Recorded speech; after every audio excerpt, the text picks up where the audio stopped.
आज हम सीखेंगे कि हिंदी के वाक्यों का संस्कृत में अनुवाद कैसे किया जाता है।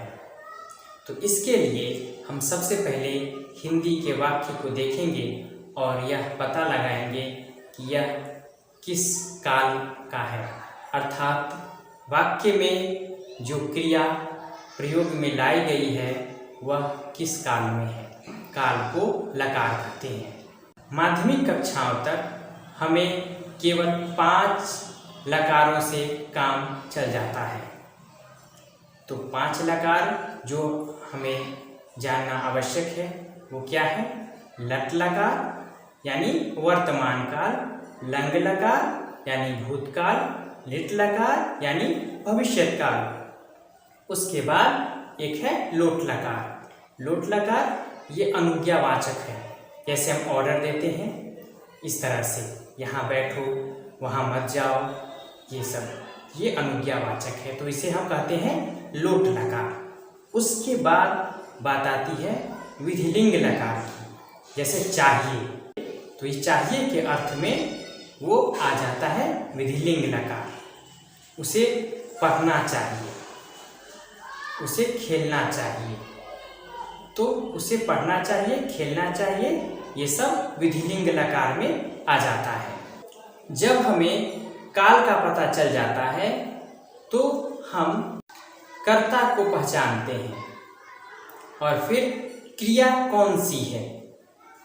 जैसे अगर मैं कहूँ कि बालक खेलता है, बालक खेलता है, तो यहाँ खेलता है से पता चल गया कि यह वर्तमान काल का वाक्य है। बालक करता है, खेलना यहाँ क्रिया का कार्य कर रहा है। तो बालक खेलता है, इसमें बालक करता है। याद रखना है कि कर्ता कर्तृवाच्य में होता है। और ये भी याद हमें रखना है कि जब हम संस्कृत में अनुवाद करेंगे तो वह बालकः होगा, यानी प्रथमा विभक्ति। कर्ता जब भी होगा तो वह प्रथमा विभक्ति के साथ होगा। इस बात का हमें ख्याल रखना है, कर्ता होगा प्रथमा विभक्ति में। जैसे बालकः, बालकौ, बालका, आपने पहले भी पढ़ा है।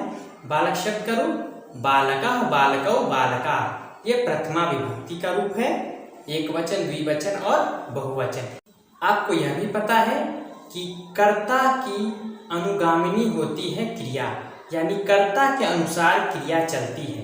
तो संस्कृत में हम यही देखेंगे। तो यहाँ हम कुछ सर्वनाम का अध्ययन करेंगे और उस हिसाब से हम देखेंगे कि किस कर्ता के साथ, किस सर्वनाम के साथ कौन सी क्रिया प्रयुक्त होगी। तो हम देखें, आप चित्र में देख सकते हैं। यहाँ सह यानी वह, या पुल्लिंग के लिए हुआ। सह के बाद क्या है? तौ, तौ यानी वे दोनों, ये भी पुल्लिंग के लिए। ते, वे सब, ये भी पुल्लिंग के लिए। यानी जो कर्ता पुल्लिंग होगा उसके लिए हम एक वचन में सह का प्रयोग करेंगे।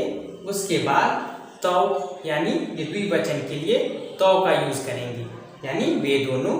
और ते यानी वे सब, ये भी पुल्लिंग के लिए। स्त्रीलिंग के लिए हम वह का सा लिखेंगे, फिर वे दोनों के लिए ते लिखेंगे।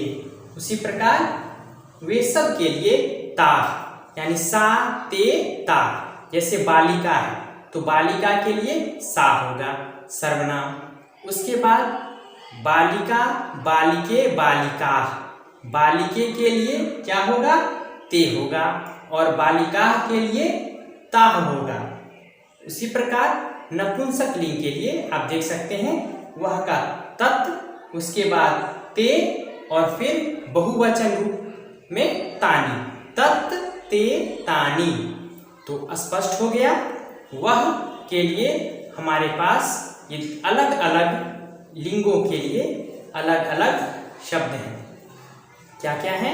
सह, तौ, ते, ये पुल्लिंग के लिए। फिर सा ते ता, ये स्त्रीलिंग के लिए, और नपुंसक लिंग के लिए तत् ते तानी। जैसे फल है तो फलम फले फलानी, तो तत् हो जाएगा तत् फलम, ते फले, और तानी फलानी। तो अब हम देखें यहाँ बालका यानी एक बालक, बालकौ यानी दो बालक, बालका यानी अनेक बालक, बालिका एक बालिका, बालिके दो बालिकाएं, और फिर देखिए बालिका अनेक बालिकाएं, फलम एक फल, फले दो फल, और फलानी अनेक फल। अब इसमें ये प्रथम पुरुष के लिए हो गया, ये प्रथमा विभक्ति में है, ये सब प्रथमा विभक्ति में हो गए। और आपने सर्वनाम के जो रूप हैं, यानी संस्कृत में सर्वनाम के भी रूप हैं, और उन रूपों को भी देखा है। जैसे अस्मत्, अस्मत् के लिए आप जानते हैं अहम आवाम वयम, माम आवाम अस्मान, इस तरह से सारे रूप हैं। उसके बाद आपने ये भी देखा त्वम युवाम यूयम, ये किस में है? युष्मद में है, युष्मद का रूप है त्वम युवाम यूयम। अब हम देखते हैं मध्यम पुरुष में क्या क्या होगा। मध्यम पुरुष में जो कर्ता होगा वह होगा त्वम युवाम यूयम, त्वम का तू या तुम, फिर युवाम यानी तुम दोनों, फिर यूयम है यानी तुम लोग, तुम सब। उसके नीचे देखिए ये उत्तम पुरुष में क्या होगा। उत्तम पुरुष में अहम आवाम वयम। यहाँ पर गौर करने वाली बात है कि सभी लिंगों के लिए मध्यम पुरुष में जो हम कर्ता प्रयोग में लाएंगे वह क्या है? त्वम युवाम यूयम। उत्तम पुरुष में जो कर्ता होगा वह होगा अहम आवाम वयम। तो ये हमने सर्वनाम के बारे में कुछ अध्ययन किया। अब हमें देखना है कि इनके साथ किन क्रियाओं को हम लोग प्रयोग में लाएंगे। जैसा कि मैंने आपको पहले ही कहा था कि सबसे पहले हम काल को पहचानेंगे, और काल पहचानने के बाद हम कर्ता को देखेंगे, और कर्ता अगर संज्ञा है तब तो उसका शब्द रूप होगा, और उसमें भी शब्द रूप में देखना है प्रथमा विभक्ति वाला होना चाहिए। उसके बाद बात आती है क्रिया की। तो मैंने ये भी आपको कहा कि कर्ता की अनुगामिनी होती है क्रिया, यानी कर्ता के अनुसार क्रिया चलती है। तो वहाँ पर क्रिया की जब बात करेंगे तो अगर लट लकार है यानी वर्तमान काल, जैसे बालक पढ़ता है या लड़का पढ़ता है, तो पढ़ता है ये लट लकार यानी वर्तमान काल। संस्कृत में पठ धातु का अर्थ है पढ़ना, तो पठ धातु का लट लकार हमें देखना होगा। तो लट लकार में रूप होता है पठति। तो यहाँ पर पठति कौन सा है? पठति। जैसे बालकः पठति, वो प्रथम पुरुष है, बालक है प्रथम पुरुष, तो प्रथम पुरुष की क्रिया आएगी। तो धातु रूप पठ धातु का प्रथम पुरुष में वो एक वचन, बालक है तो वो एक वचन में, तो इसके लिए एक वचन रूप होगा पठति। तो बालकः पठति। अब देखिए अगर दो बालक हैं, दो बालक यानी द्विवचन, तो दो लड़के पढ़ते हैं, तो पठ धातु का प्रथम पुरुष द्विवचन रूप होगा पठतः। पठति पठतः पठन्ति, तो पठतः लगाना होगा हमें, यानी क्या होगा? बालकः बालकौ। द्विवचन में बालकौ होगा तो बालकः बालकौ यानी बालकौ पठतः। दो लड़के पढ़ते हैं, और दो से अधिक लड़के अगर पढ़ेंगे तो हम क्या कहेंगे? बालकाः पठन्ति। उसी प्रकार अब देखिए ये तो संज्ञा शब्द है बालक, सर्वनाम में आएंगे तो कहेंगे वह पढ़ता है, सह पठति। फिर मैंने क्या कहा था आपको, सह तौ ते। तो पुल्लिंग के लिए वह पढ़ता है, सह पठति, वे दोनों पढ़ते हैं, तौ पठतः, वे सब पढ़ते हैं, ते पठन्ति, सह तौ ते। अगर बालिका है यानी लड़की है तो लड़की पढ़ती है तो क्या हो जाएगा, सा हो जाएगा, क्योंकि स्त्रीलिंग रूप में क्या होगा, सा पठति, यानी एक लड़की पढ़ती है। अगर दो लड़कियां पढ़ेंगी तो क्या होगा, सा ते, तो ते हो जाएगा, तो ते पठतः, क्योंकि बालिका है स्त्रीलिंग रूप हो गया। फिर सा ते ता, दो से अधिक लड़कियां पढ़ती हैं तो उसमें क्या कहेंगे, तो उसमें सा ते ता, तो ता हो गया, ये बहुवचन रूप हो जाएगा, तो ताः बालिका, बालिका बालिके बालिका, तो क्या हो जाएगा, ता, सा ते ता, ता बालिका पठन्ति। इस तरह से फिर आएंगे हम, मैं पढ़ता हूं, अहम पठामि। इस तरह से फिर देखिए,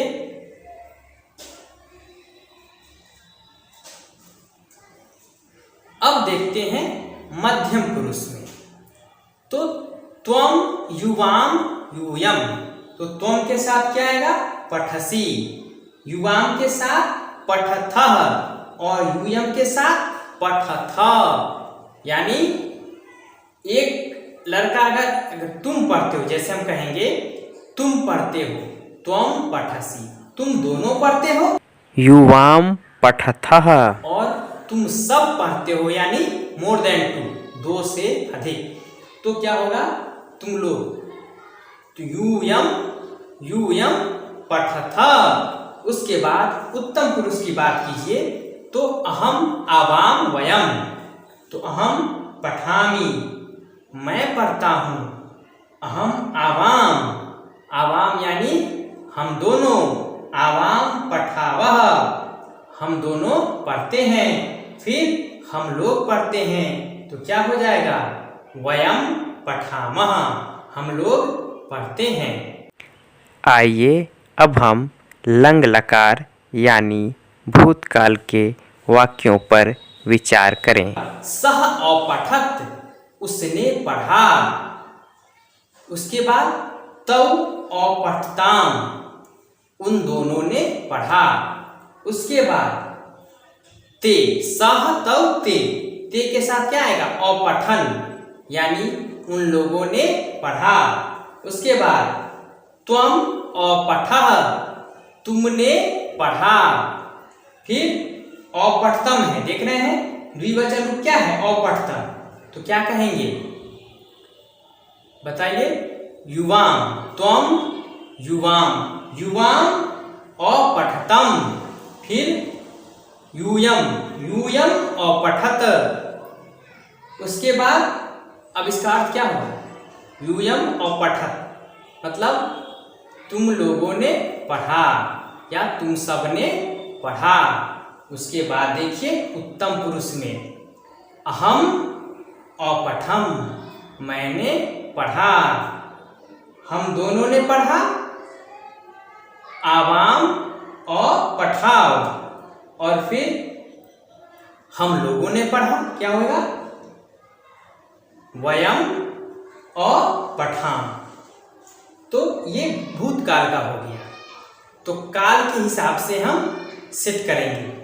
फिर देखिए लिट लकार, भविष्यत काल में, अब लड़का है और उसके लिए हम सह यूज करेंगे, समझ रहे हैं, और लड़की है तो सा, तो स्त्रीलिंग के लिए तो सा पठिष्यति, वह पढ़ेगी, ये देखिए लिट लकार यानी भविष्यत काल, तो हम देखेंगे तो कहेंगे सा पठिष्यति, वह पढ़ेगी, उसके बाद सा क्या क्या होगा, सा के बाद सा के बाद क्या होता है, बताइए। ते और फिर ता, ठीक है, सा ते ता। तो सा पठिष्यति, ते पठिष्यत, यानी वे दो लड़कियां पढ़ेंगी। फिर ता पठंती, यानी क्या, ता माने वे सब पढ़ेंगी, ये लड़कियों के लिए आ रहा है। उसके बाद देखिए पठिष्यसि, पठिष्यसि क्या होगा, तुम पठिष्यसि, तुम पढ़ोगे या पढ़ोगी, पढ़ोगे या पढ़ोगी। लड़का के लिए तुम पढ़ोगे, तो उसमें भी क्या होगा, तुम ही होगा। लड़की के लिए भी तुम ही होगा।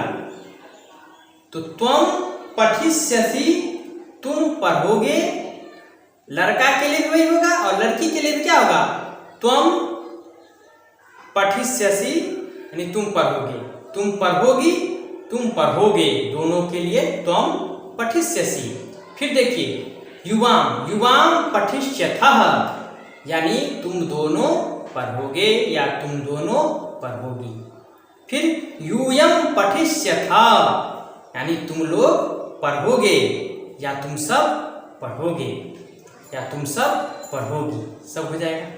फिर आइए पठिष्यामि, अहम पठिष्यामि, मैं पढ़ूंगा। फिर लड़की भी कहेगी तो अहम पठिष्यामि, और लड़का भी कहेगा अहम पठिष्यामि, दोनों के लिए। और पठिष्यावः, फिर वही होगा, आवाम पठिष्यावः। फिर वयम पठिष्यामः, वयम पठिष्यामः मतलब क्या होगा, हम लोग पढ़ेंगे, हम सब पढ़ेंगे। अब देखिए अनुज्ञावाचक, ये लोट लकार में, लोट लकार में क्या होगा, सह पठतु, वह पढ़े। फिर तौ पठताम, फिर ते पठन्तु। फिर आइए मध्यम पुरुष में, त्वम पठ, तुम पढ़ो, ऑर्डर दिया जा रहा है। युवाम पठतम, तुम दोनों पढ़ो। फिर क्या है, यूयम पठत, तुम लोग पढ़ो। फिर इसी तरह पठानी, पठाव, पठाम, अहम के साथ क्या होगा, पठानी, आवाम के साथ पठाव और वयम के साथ पठाम, हो गया। इसी प्रकार विधिलिंग लकार में हम कहेंगे सह पठेत, यानी उसे पढ़ना चाहिए। ये पुल्लिंग के लिए हुआ। स्त्रीलिंग के लिए सा पठेत। तो यहाँ एक वचन के लिए हमने देखा। अब द्विवचन में क्या होगा, पठेताम, उन दोनों को पढ़ना चाहिए। सा तो क्या होगा, अगर लड़का होगा सह तौ ते, तो तौ पठेताम। और फिर बहुवचन में क्या होगा, सह तौ ते, ते पठेयुः, यानी उन लोगों को या उन सबको क्या करना चाहिए, पढ़ना चाहिए, पठेयुः। फिर है त्वम पठेः, तुम्हें पढ़ना चाहिए। त्वम यहाँ पर ये स्त्रीलिंग और पुल्लिंग का हमें नहीं ध्यान में रखना है, क्योंकि ये दोनों के लिए त्वम ही होगा। तो त्वम पठेः, तुम्हें पढ़ना चाहिए। फिर देखिए तुम दोनों को पढ़ना चाहिए। त्वम के बाद युवाम, युवाम पठेतम। फिर यूयम पठेत।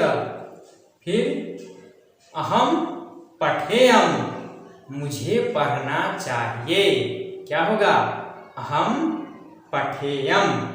फिर अहम के बाद आवाम, तो आवाम पठेव, हम दोनों को पढ़ना चाहिए। फिर देखिए वयम पठेम, हम लोगों को पढ़ना चाहिए। इस तरह से हमने देखा पठ धातु के रूप से कैसे हमने बनाया अनुवाद। फिर हमने सर्वनाम का देखा, सहतौते, साते, ता, तत्ते, तानी, ये सब क्या है? सर्वनाम है। त्वम, युवाम, यूयम, ये क्या है? सर्वनाम है। फिर अहम, आवाम, वयम क्या है? सर्वनाम है।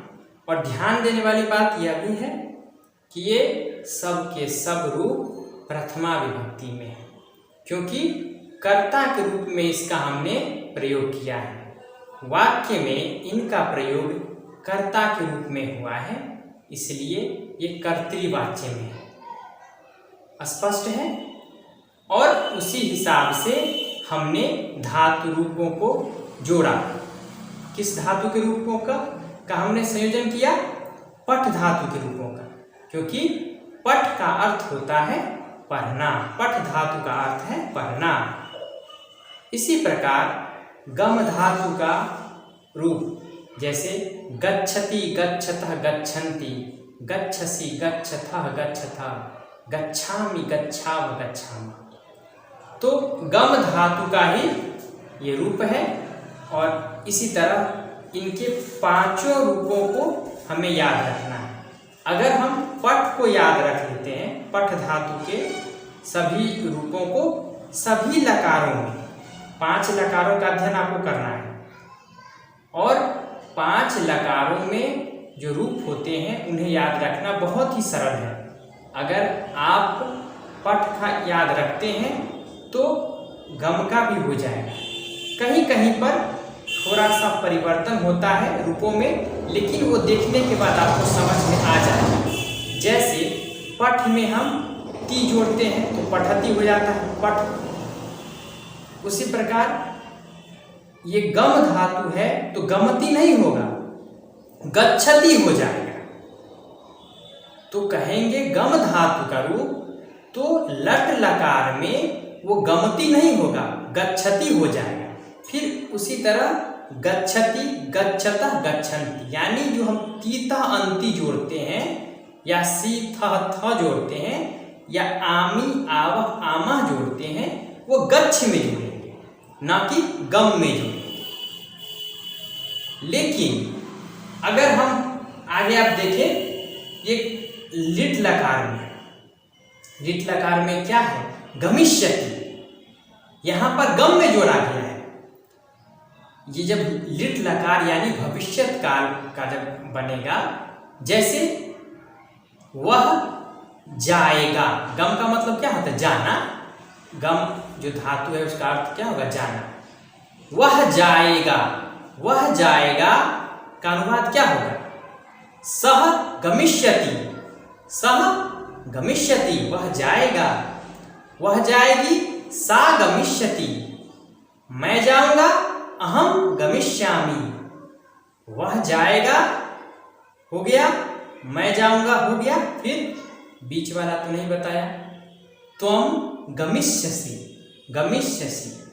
तो यहां पर गम में हमने जोड़ा है, फिर बाकी सब वैसे ही है।